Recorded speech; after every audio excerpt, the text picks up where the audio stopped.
ভাবুন তো, মশলাদার আলুর চপ যদি নরম পাউরুটির মাঝে ঢুকে পড়ে তাহলে কি হবে? দারুণ খেতে হবে, চলুন দেখাই।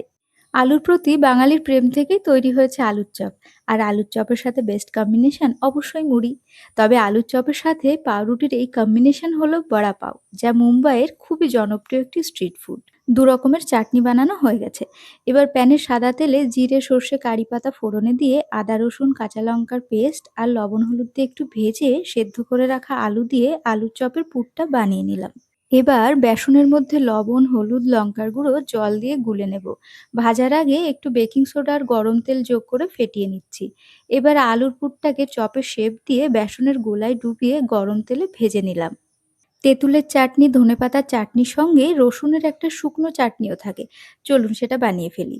বেসনের ঝুরি ভাজা, খোসা শুদ্ধ ভাজা রসুন আর ১ চামচ লঙ্কার গুঁড়ো, ব্যাস তৈরি। সঙ্গে লবণ ছেটানো ভাজা কাঁচা লঙ্কা। এবার বাটারে সেঁকা পাউগুলোর মাঝখান থেকে কেটে একদিকে ধনেপাতার চাটনি, অন্যদিকে তেঁতুলের চাটনি।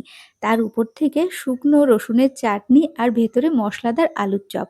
তার সঙ্গে একটা লবণ ছেটানো ভাজা কাঁচা লঙ্কা। ব্যাস, এবার বন্ধ করে সোজা মুখে।